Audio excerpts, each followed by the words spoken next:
Muy buenas noches, bienvenidos a Odisea, feliz Navidad y ya lo tenemos a Carlos conectado, lo voy a saludar. Carlos, feliz Navidad, es un gusto tenerte. Feliz Navidad, Pancho, para todos. Bueno, parece que hubiera pasado un siglo, pero fue una semana después de la última vez que nos vimos, pasó de todo y obviamente queremos conocer tu visión de todo lo que pasó. Bueno, estamos viendo, estamos siempre formándonos una idea sobre la caracterización de un gobierno que surge en condiciones muy extrañas. Todo es raro.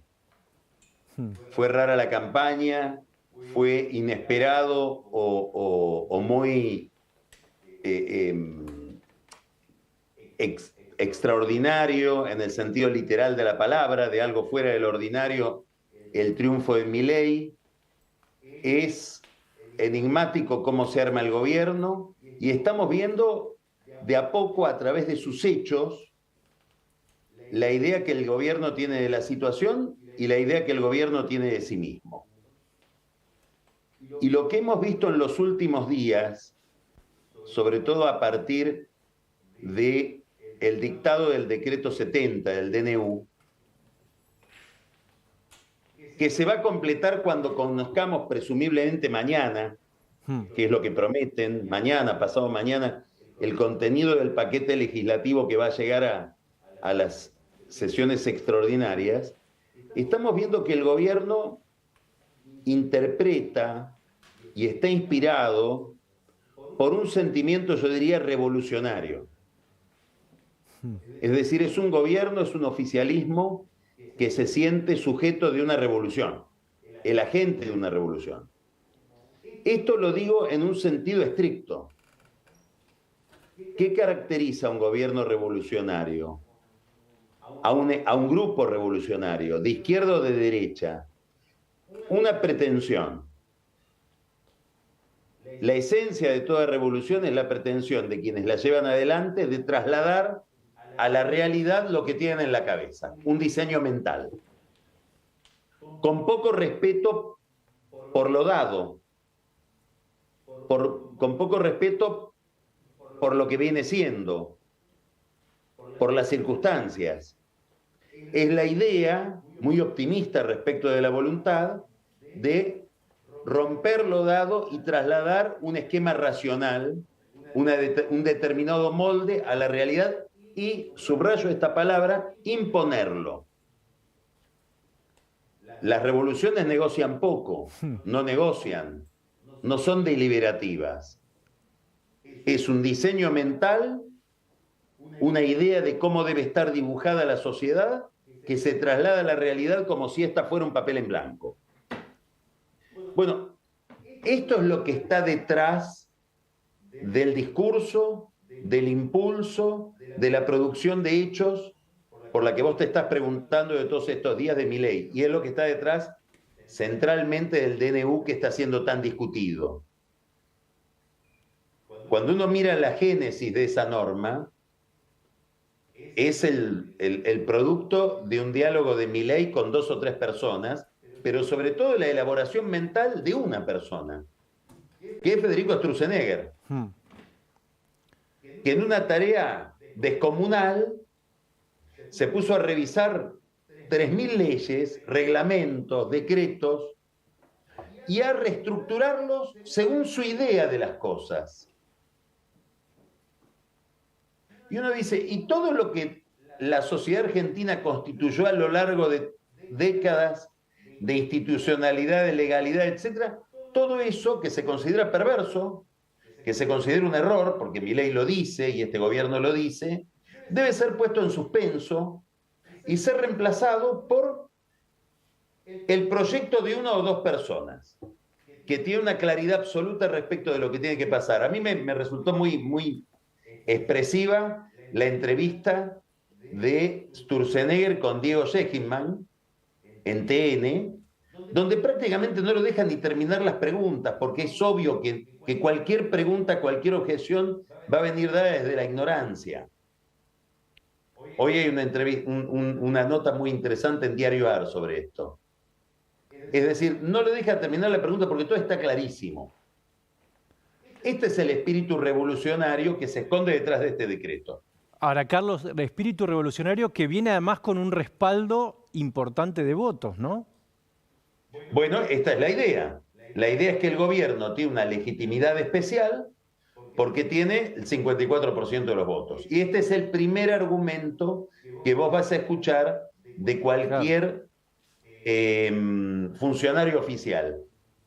No quiero faltar el respeto, porque mucha gente se ofende con estas comparaciones. Cuando Cristina Kirchner sacó 54% de los votos y lo sacó en primera vuelta, claro, contra 17% que sacó Wiener, 37 puntos de diferencia, también dijo vamos por todo. Esa es la idea revolucionaria. Bueno, ahora que tenemos este respaldo popular, nos damos el gusto de hacer lo que queremos, lo que propusimos, lo que soñamos, porque para eso nos respalda la gente. Después podremos hilar fino y preguntarnos si realmente el 54% de votos que está detrás de Milei, todos están dispuestos a respaldar las políticas concretas de Milei, o si hay un tramo de esos votos, 20, 24, 18%, que votó a Milei en contra de Massa. Claro, bueno, porque uno es en primera vuelta, hay un 30% más o menos, y después viene en el balotaje, esos 12 creo que ganan, no, un poco más, son como 26 que ganan, claro. Bueno, esos votos que obtiene son votos en su mayoría de Patricia Bullrich, claro. Probablemente algunos estén alineados con estas ideas, pero se verá mientras avance el gobierno al nivel de respaldo que tenga para este tipo de programa. Ahora, todo esto está rodeado además, la idea de una legitimidad especial que la dan los votos al líder. Esto es muy curioso en el caso de Milei, porque es un liberal en lo económico, pero tiene, nosotros lo venimos diciendo hace tiempo, rasgos populistas en lo político. Esta idea de que hay una legitimidad superior, que es la de los votos al líder, que le permite al líder, en alguna medida, ser un poco peyorativo respecto al sistema. Eso está detrás de este DNU. Pero el DNU no nos debe sorprender. El DNU ya estaba gestualmente anunciado cuando inauguró su gobierno de espaldas al Congreso. El discurso inaugural, claro. Sí, de espaldas al Congreso. La idea de que hay una legitimidad que confronta con la legitimidad del Congreso, que es para Milei una legitimidad disminuida. Yo creo que hay una secuencia de tres cosas. La presentación de su gobierno de espaldas al Congreso, la presentación del DNU. Hay que mirar el discurso que hizo Milei el día que presentó este decreto, donde a diferencia de otras oportunidades, adjudicó todos los males de los últimos 100 años a la clase política, ya no a la casta en sentido amplio. A los políticos. ¿Vos ves ahí un parentesco con que haya presentado todo, más de 360 artículos, todos en un decreto? ¿Esto forma parte de esta revolución que vos decís? De este espíritu revolucionario que dice, bueno, hay algo de picardía también en la cosa, algo de táctica, pero estamos en un momento histórico donde la gente respaldó, le dio un cheque en blanco a estas ideas, hay un desprestigio enorme de la política, hay además una sensación de emergencia. Obviamente, con la inflación que estamos viviendo, con los niveles de pobreza, con la emergencia que vive el Banco Central. Y todo esto se combina o converge con otra idea, que es que la dirigencia argentina, aún la dirigencia opositora, lo que Milei llama la casta, está extraordinariamente desconcertada. de haber perdido frente a un outsider como Milei. Entonces yo creo que él también pretende, como decían los clásicos del siglo de oro, arrebatar el instante, carpe diem, aprovechar el momento, sacarle todo el provecho que tiene ahora esa circunstancia asimétrica por la cual vos tenés más poder que el resto. Porque posiblemente, y esto es esencial a este momento histórico, Pancho, dentro de 2 meses no tengas ese capital. Muy importante. Que son los 2 meses en los cuales lo va a estar esperando la casta. Después vamos a hablar de esto. Es la estrategia del Congreso, es la estrategia de los movimientos sociales, es la estrategia de los sindicatos. No lo vamos a ir a enfrentar ahora con el poder que tiene. Vamos a esperar a que haga su trabajo el ajuste. Bueno, eso es la frase de Paco Manrique, ¿no? Del ESMATA, que dice, no critiquemos ahora, esperemos que la gente empiece a opinar. Después venimos nosotros, ¿no? Esa es un poco la idea. Bueno, y en esta ventana de tiempo, entre que llego al poder con mucho capital y la gente todavía no empezó a opinar, por ponerlo en los términos en que vos lo estás diciendo, ahí tengo que hacer todo rápido. Y ahí trato de avanzar con el decreto de necesidad de urgencia, que era un decreto mucho más amplio, era un decreto que después se recortó, que reforma infinidad de leyes, que le transfiere, como decíamos, al Poder Ejecutivo y a alguien dentro del Poder Ejecutivo, que es Sturzenegger, la capacidad para reformular toda una tradición legislativa en muy poco tiempo, y que incluye una cantidad de temas conflictivos con muchas contradicciones. Un poco porque se hizo también a los apurones. Otro poco porque seguramente no hay un genio que sabe de todo. Por ejemplo, ¿qué podemos decir? A ver, del contenido. Bueno, hay muchos ejemplos, Pancho, pero te doy un ejemplo concreto. Radiodifusión. Este decreto toca muchos temas importantes de la radiodifusión. Hasta ahora, las empresas que daban internet por vía satelital, que daban contenidos de internet por vía satelital, estaban impedidas de ser consideradas empresas de telecomunicaciones. No las regulaba la ley de telecomunicaciones, por lo tanto estaban impedidas de dar servicios de internet y estaban reguladas por la ley de medios. Este decreto las incluye en el campo de las telecomunicaciones. Y esto no solamente incluye a empresas que tienen presencia en el país, vamos a decir, Claro, Telefónica, DirecTV, sino que incluye, abre la puerta de empresas con un enorme potencial competitivo en este campo, como por ejemplo Starlink de Elon Musk. Que él nombra en la cadena. ¿Cómo? En la cadena él la nombra taxativamente, dice la empresa. Sí, porque además, como vos sabés, él tiene una relación de afinidad muy interesante con Elon Musk, que lo ha saludado a él a través de las redes sociales, de la red social X de Elon Musk. Ahora, fíjate dónde está la contradicción. En este sentido, amplía la competencia. Hay más actores, hay más jugadores. Abre un mercado, que es el mercado de las telecomunicaciones, donde estas empresas estaban afuera.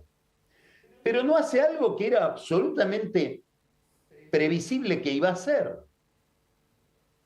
Mantiene el decreto 690 del 2020, es un DNU que emitió Alberto Fernández, declarando que las telecomunicaciones son un servicio público y que por lo tanto no pueden tener competencia de precios sino una tarifa fijada por el Estado.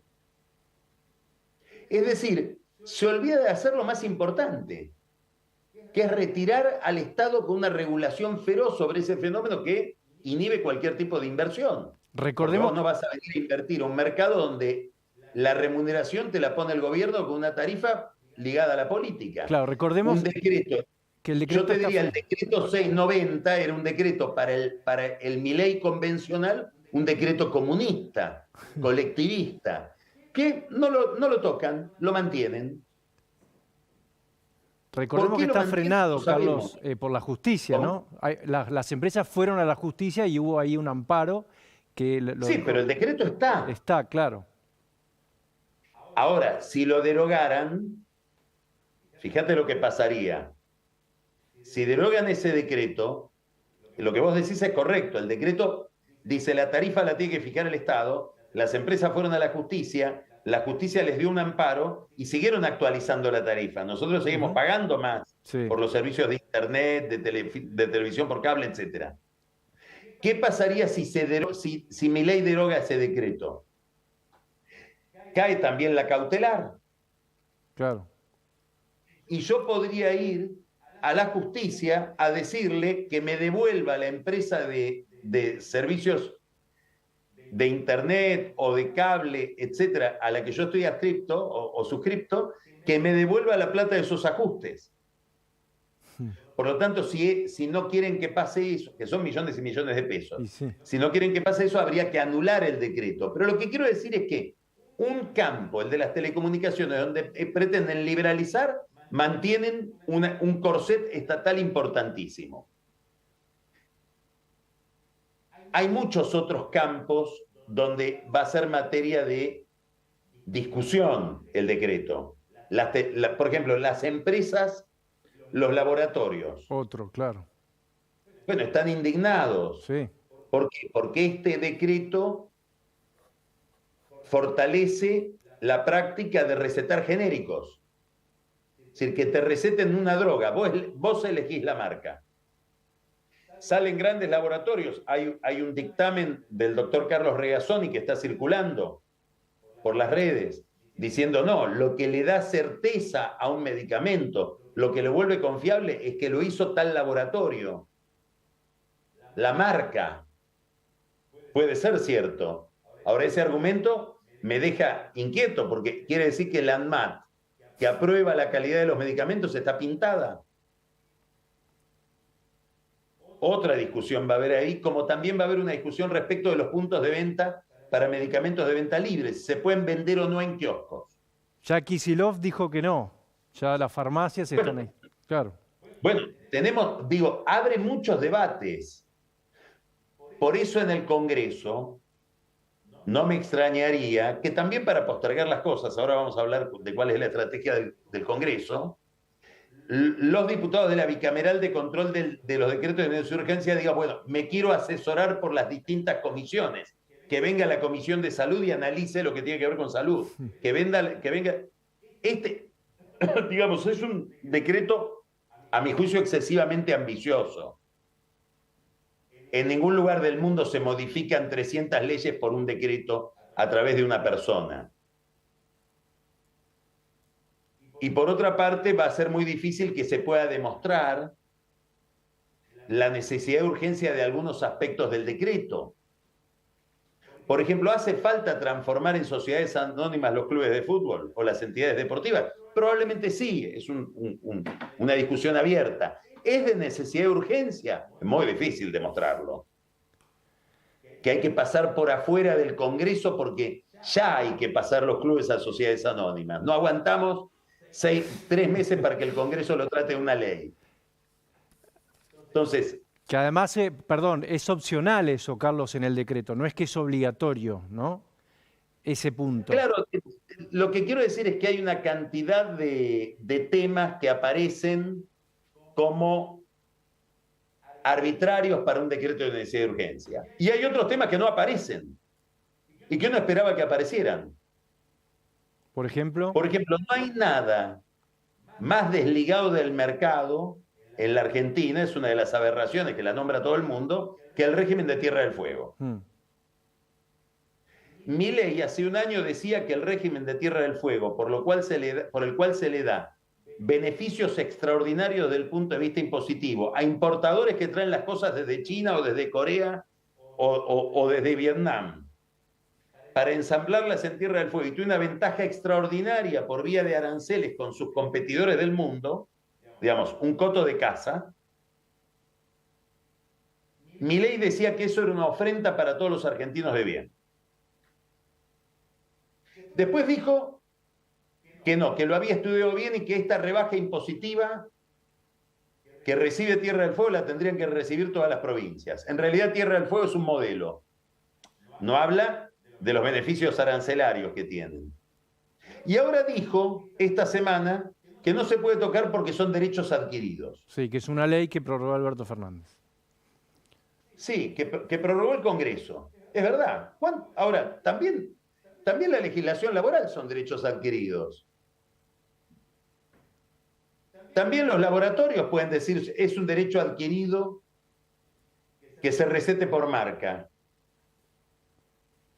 ¿Cuántos derechos adquiridos voltea la ley que van a mandar esta semana o el decreto? Entonces, acá es donde uno se plantea un signo de interrogación respecto de si no hay un doble estándar. Y acá es donde empiezan a ejercer una influencia sugestiva algunas versiones. Como por ejemplo que el último tramo de campaña de Milei obtuvo un financiamiento extraordinario de las empresas de Tierra del Fuego, una de las cuales es de Nicolás Caputo, primo del ministro de Economía. Entonces, llama la atención que eso no se toque.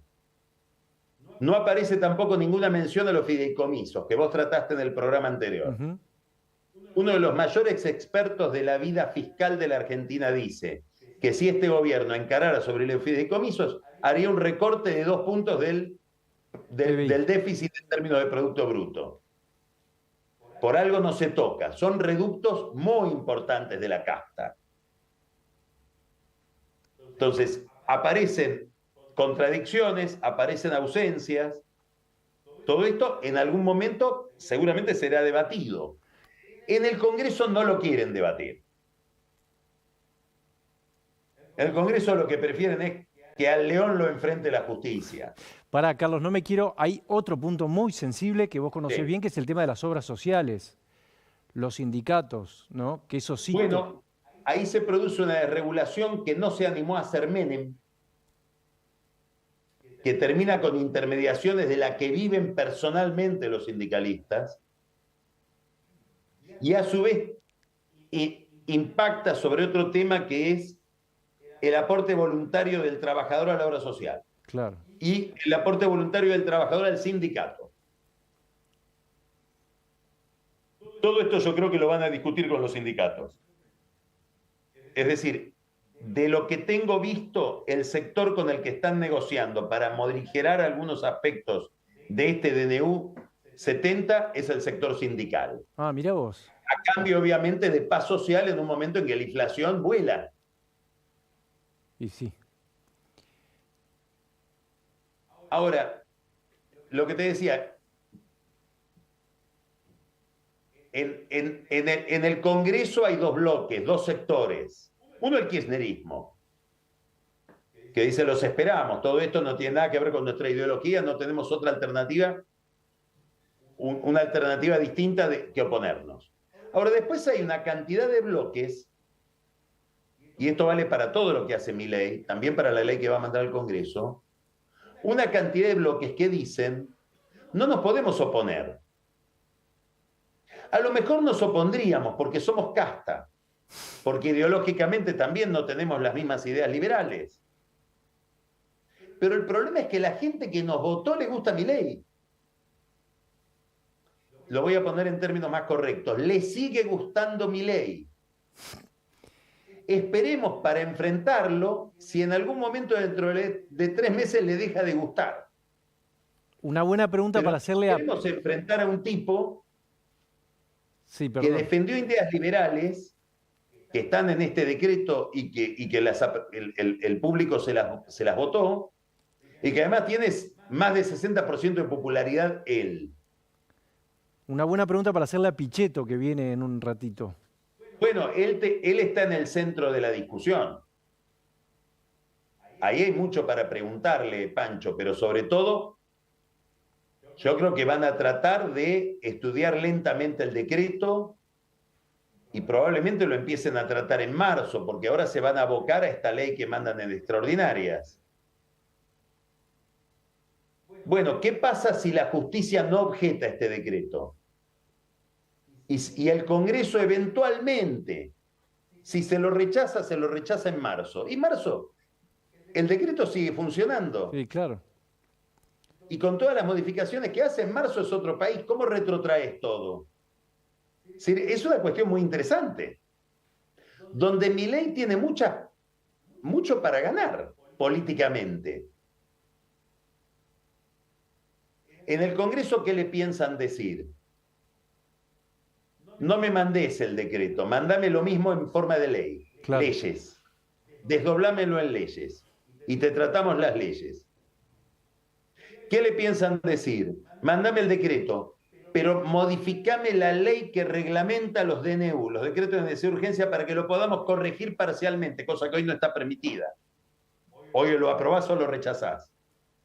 Pero están buscando todas las maneras de salvar la cara, no aprobando un decreto que significa para ellos el cierre del Congreso, y que además fue anunciado insultando a la política, Claro. y a su vez quedar bien con la gente que quiere que esto funcione. Yo creo que cuando hables con Miguel Pichetto te vas a encontrar con este dilema. Él va a estar en ese dilema. Porque estoy seguro, vamos al caso de Miguel Pichetto, lo vamos a tomar pobre de ejemplo. Estoy seguro de que si uno repasa muchos aspectos de este decreto, ideológicamente, Pichetto está a favor. Claro. Y lo que no va a poder tolerar es el procedimiento. Porque esto es lo que a veces no se entiende y es obvio. Una vez que haces una cosa, le permitís a un funcionario modificar 600 leyes por decreto, creaste un antecedente que un día te puede jugar en contra. Digamos, ¿qué hubiéramos pensado nosotros si Cristina Kirchner modifica 600 leyes por decreto? Estaría incendiado el país. Y porque serían leyes que no nos gustarían. Estatizaciones, regulaciones, confiscaciones. Bueno, el procedimiento es muy importante. Leí en una nota muy interesante ayer de Jorge Eliotti que alguien en la Casa de Gobierno dice: tenemos que suspender los procedimientos. ¿Cómo? ¿Qué clase de liberales somos? El liberalismo consiste antes que nada en el respeto de los procedimientos, en el respeto de la división de poderes. Eso está en la Constitución de Alberdi, que es el santo patrono de Milei. Entonces quiere decir que si las ideas son de un tipo, suspendemos los procedimientos, y si son de otro tipo, nos envolvemos en la bandera de la República. Es todo un dilema esto de lo que está ocurriendo hoy en la Argentina. Todos argumentos que se van a escuchar en la discusión legislativa, imagino. Pero tarde, Pancho, porque lo que quieren es que se encargue el doctor Esteban Furnari. ¿Quién es? Es ni bien se emitió el decreto, una asociación liderada por Claudio Lozano, un estatista si los hay, se presenta. La asociación se llama Asociación Observatorio de Derechos a la Ciudad, un nombre rarísimo que no logro descifrar de qué se trata, objetando el decreto. Y eso cae en un juzgado contencioso administrativo. Esto es un tema técnico, Pancho, pero muy importante. ¿Quién decide a qué juez y a qué fuero le corresponde un caso? La Corte cuando inscribe el caso.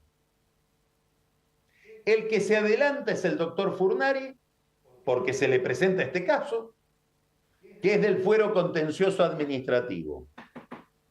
Un fuero, te diría, liderado por Rodolfo Barra desde el punto de vista intelectual y de las relaciones personales. De hecho, el caudillo de ese fuero se llama Sergio Fernández, es un camarista contencioso administrativo con enorme poder en ese fuero, que es un hombre que fue un hombre de Barra.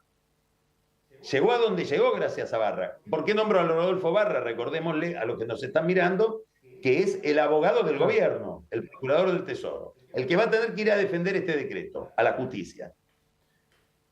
¿Por qué es importante esto? Porque si entró por la ventana del contencioso administrativo y la Corte dice sí, el primer juzgado es este, ese fuero es lo que se llama fuero de atracción. Todos los casos que se planteen en el país, que van a ser como 50 esta semana, planteando cautelares, deberían ir a ese juzgado. Pésima noticia para los sindicatos, porque quiere decir que no sería el fuero laboral, que es muy prosindical. Es un fuero armado por la familia Recalde para operar a favor de los intereses sindicales. Claro. Quiere decir que Lozano, cuando se presentó en el fuero contencioso administrativo, no sé si consciente, supuestamente inconscientemente, terminó perjudicando a los sindicalistas. Ahora, estoy pensando en voz alta. ¿Esto puede haber sido una idea de Barra?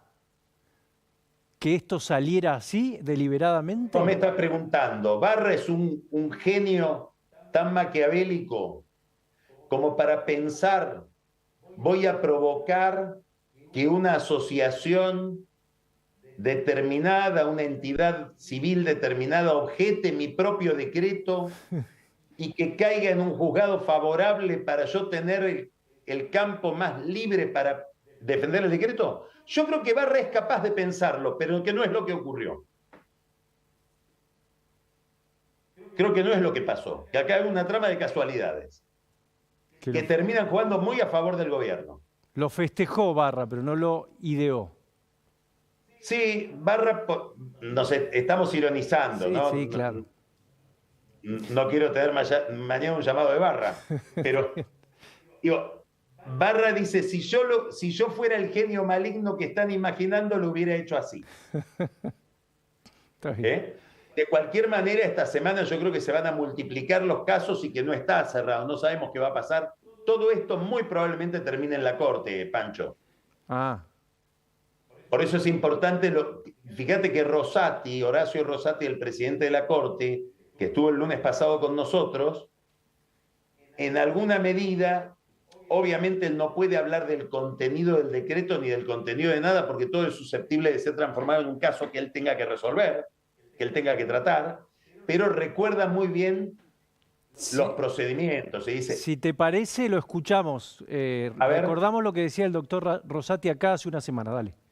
Sí, y es por importante... decreto de necesidad de urgencia es el presidente, con acuerdo de ministros, el que toma las decisiones siempre que sean necesarias, urgentes y el Congreso no pueda resolverlas con la prontitud necesaria o está en receso. Esas decisiones a su vez tienen un tipo de control especial que es a través de una comisión bicameral, tienen que ser remitidas inmediatamente por el jefe de gabinete al Congreso, lo toma una comisión bicameral, 10 días para analizarlos y lo pasa al Pleno para que sean ratificadas o no por el Congreso. Que las hipótesis que podemos imaginar de todo tipo de situación distinta, no situación de normalidad, sino de emergencia, pueden ser controladas en torno a los procedimientos. Es decir, esto que debió ser por ley, salió por decreto, el juez ahí puede decir, no, esto es por ley. Bueno, lo intuía. Bueno, no, Rosati es un hombre muy avesado, es un juez y además es un político, y lo que está diciendo es, antes de que entremos en la discusión, por las dudas, les quiero recordar que aún en la peor emergencia, la sociedad, la democracia, no le da un cheque al Poder Ejecutivo, un cheque en blanco. El Poder Ejecutivo puede manejarse con medidas excepcionales en medio de la emergencia, pero hay una cantidad de procedimientos que regula la justicia. Entonces, cuando desde la justicia entremos a regular, no le llamen la atención, se lo estoy avisando ahora. Claro. ¿Por qué? Porque está hablando el hombre, uno de las cuatro personas que van a tener que seguramente resolver al final del camino sobre estos temas, que son los 4 miembros de la Corte. Por eso es valioso lo que está diciendo Rosati, que aparentemente es un mensaje académico de alguien que describe la fisiología constitucional. Entonces, estamos hablando de que va a haber una enorme controversia, donde probablemente, y no probablemente, no tan probablemente, el gobierno va a negociar con el Congreso. Ya el otro día Martín Lustó, desde la presidencia del radicalismo, le dijo, te vamos a rechazar el decreto, pero mandanos una ley espejo. Es decir, haceme de este decreto una ley y te la tratamos. Lo mismo va a pasar ahora con la ley, la mega ley que van a mandar esta semana para otro tipo de reforma, ya en forma de ley. Algo más, Pancho, te tengo que decir que no quiero olvidarme, y es que puede haber, para sumarle complejidad a todo esto, no puede haber, te digo con más seguridad, va a haber una controversia entre el kirchnerismo y la Libertad Avanza sobre cómo se constituye, con qué mayoría se constituye la comisión bicameral que controla los decretos de necesidad de urgencia. Muy importante. El kirchnerismo pretende la mayoría y la Libertad Avanza también. Y no me extrañaría que en una pelea de esta dimensión termine también eso en la justicia. O sea, vamos a una situación muy intrincada desde el punto de vista institucional. Mañana se conocería el paquete de leyes. Ya no estamos hablando de decretos, sino de leyes importantísimas, Pancho. Es decir, son leyes donde hay cantidad de materias, por ejemplo, toda una desregulación energética. Acá el protagonista se llama Eduardo Rodríguez Quiriello. Secretario de Energía. El secretario de Energía, Rodríguez Quiriello.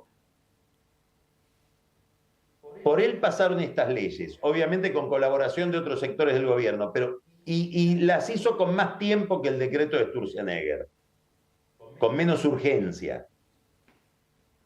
Va a haber un paquete de leyes que tocan temas importantísimos de la política, Pancho. Boleta única, eliminación de las PASO. Todo eso son materias de Guillermo Francos, del ministro del Interior, que es un personaje clave en todo esto, porque es el que tiene que negociar con el Congreso. Claro. Acá hay dos figuras que no nos podemos perder de foco: Martín Menem y Guillermo Francos, clave en la negociación con el Congreso de todo de toda esta agenda. Y va a haber un tema en el que me quiero detener un segundo, que es la reposición, una reforma tributaria. La reposición del impuesto a las ganancias. Y eso va a ser, te digo que una polémica muy fuerte. Hay muchos, para el asalariado en muchos casos es un sueldo más que se lo van a sacar. Bueno, al asalariado le van a subir las tarifas. Claro. El sueldo va a quedar atrasado frente a una inflación dicen que puede llegar está entre el 25 y el 30% en diciembre. Sí. Y le van a reponer un mínimo no imponible de ganancias que se había retirado durante la campaña de Massa. Los gobernadores, esta es una exhibición olímpica del caradurismo argentino, que es que los gobernadores que se callaron la boca cuando Massa, para ganar las elecciones, modificó el mínimo no imponible y lo apoyaron, eran su candidato a presidente, ahora le dicen a Milei: queremos que nos devuelvas la plata que nos quitó Massa, nuestro candidato. Están discutiendo cuál va a ser el nivel de la reposición. No se va a volver al impuesto anterior. Ah, bueno, eso es importante, ¿no? Porque... Pero eso es una discusión donde interviene también Caputo. Claro. Luis Caputo, el ministro de Economía, que está desesperado por llegar al déficit cero, porque él dice: si acá no hacemos un gesto importante desde el plano fiscal, nadie nos va a creer en este programa. Y si nadie cree en este programa, vamos a la hiper. Le van a conceder esto a los gobernadores. ¿Qué es lo que ignoro? ¿Qué le van a pedir a los gobernadores a cambio? ¿Que apoyen las leyes o el decreto? Y tal vez algo más. Es un tema lindo para hablar con Miguel Pichetto. ¿Hasta dónde este gobierno, en negociación con los gobernadores, puede lograr lo que hizo Macri en su momento, que es quebrar el bloque peronista y que quede un bloque kirchnerista y un subbloque de las provincias que negocia con el gobierno y le da la razón en temas importantes? El bloque que dirigía en la época de Macri, Diego Bossio, aliado de Pichetto. Digamos, un tema importante para hablar con Pichetto que a mí me interesaría saber qué opina es qué actitud va a tomar el peronismo. Si todo el peronismo va a estar detrás del kirchnerismo en esta etapa, o si hay una negociación en curso con los gobernadores para quebrar ese bloque.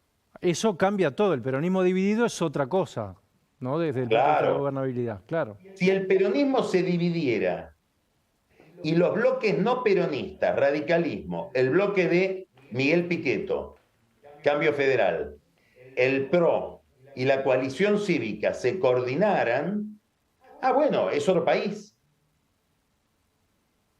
La clave de Cristina es que no se le divida el propio bloque, que los gobernadores se sigan subordinando y que el resto esté dividido en 3 bloques de 30 más o menos. Claro. Pero ese diseño no sé si se va a mantener por mucho tiempo. Ahí vuelvo, es importante Martín Menem, es importante Francos, es muy importante Pichetto, como hombre experimentado del Parlamento que preside uno de estos bloques. Muy importante lo de ganancias porque toca el tema económico y el tema económico también está muy afectado por la cuestión internacional. Me gustaría contarte un par de novedades. Dale. En Buenos Aires estuvo Jay Shambaugh, es el segundo del Tesoro, nosotros hablamos mucho de este funcionario. Estuvo él y Mike Kaplan es su segundo, íntimo amigo de Toto Caputo. Tuvieron una cantidad importante de reuniones, preguntándose, entre otras cosas, por el respaldo político que puede tener este gobierno y este programa. Emitieron algún guiño en contra de la dolarización. Le explicaron, mira, la dolarización es algo que si viene, viene mucho más tarde, no es ahora. Hubo una reunión de todas las reuniones que tuvieron muy importante, dicen que la decisiva tal vez, con Paolo Rocca y con Alejandro Bulgeroni, y en esa reunión habría sido, según la versión que tengo yo, muy relevante la actitud de Rocca, reclamándole a Estados Unidos respaldo para este tramo del gobierno argentino. Respaldo para la Argentina. En el gobierno quedaron con la sensación de que podría discutirse, hay gente que dice esto es imposible, técnicos muy fríos que dicen no, pero que podría haber un nuevo programa con el fondo en el cual el fondo desembolse 15.000 millones de dólares ahora, en enero, para llegar a la cosecha de abril. Claro, el famoso puente. Hubo una conversación, este es otro dato importante, Pancho, hace aproximadamente 10 días de Domingo Cavallo, que es una figura central hoy para el gobierno, central, muy influyente dentro del gobierno, una conversación de Domingo Cavallo con Guita Gopinath. Titular de fondo. Guita Gopinath? Es una funcionaria, es la representante de Estados Unidos en el fondo, subordinada a Jay Shambaugh. Donde Cavallo le planteó lo mismo, se necesita un puente de respaldo. Entonces el gobierno está con mucha expectativa respecto de esto. ¿Por qué? Porque entre muchísimas otras cosas, bueno, lo obvio es que el Banco Central está quebrado, pero si hubiera una recomposición de reservas, tal vez Milei se anima a levantar el cepo, con restricciones. Milei mira todos los días la brecha. Con brecha es imposible normalizar la economía. La brecha introduce una cantidad de distorsiones extraordinarias. Entonces, si viniera este auxilio, probablemente, obviamente te van a decir, tenés acceso al dólar, no para pagar dividendos, no para pagar deudas comerciales, pero sí para que el mercado de cambio se vaya normalizando y haya un tipo de cambio. Eso es clave. Y te lo pregunto, te lo pongo entre signos de interrogación. ¿Y dolarización después de eso, si viene un puente de ese tipo?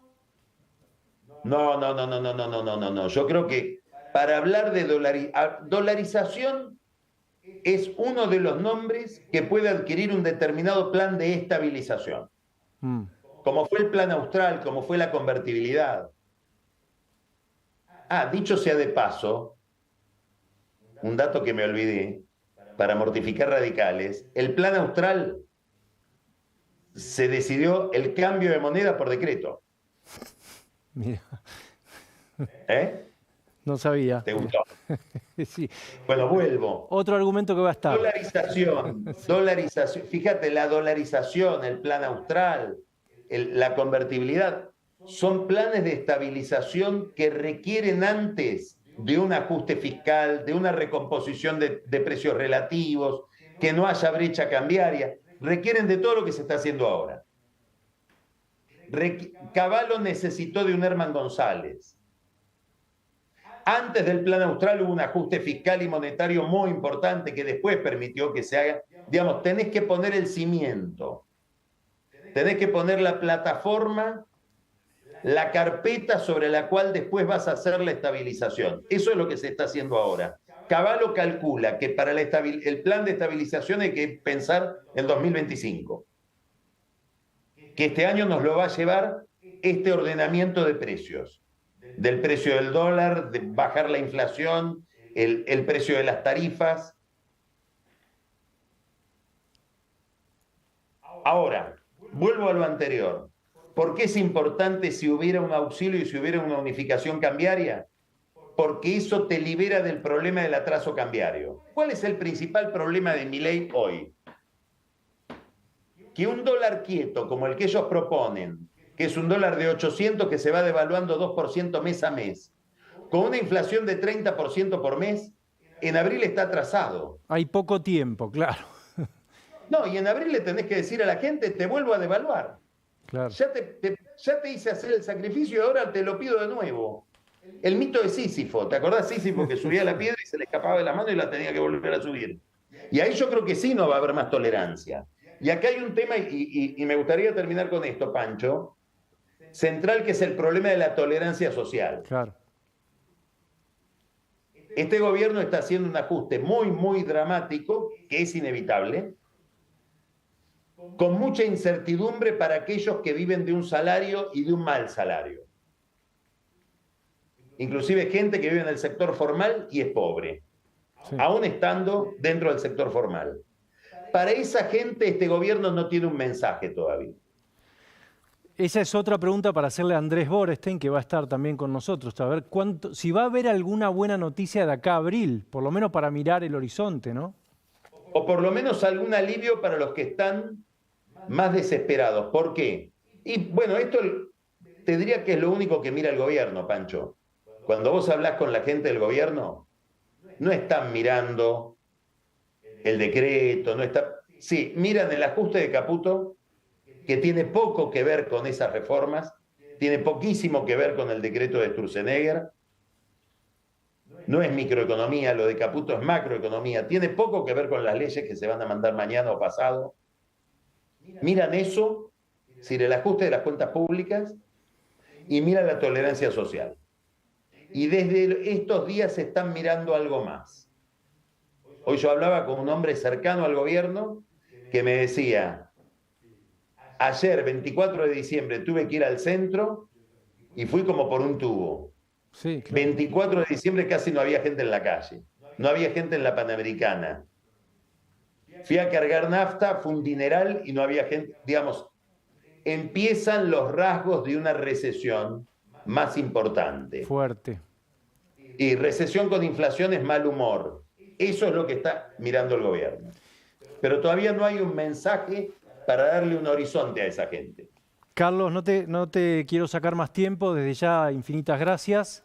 Último programa de Odisea, además del año. Así que te queremos mandar un abrazo. Nos vemos el año que viene. Muy feliz 2024 para todos. Igualmente para vos. Y estate atento porque viene con muchas ganas. Lo estoy mirando de reojo. Pichetto y Andrés Borestein.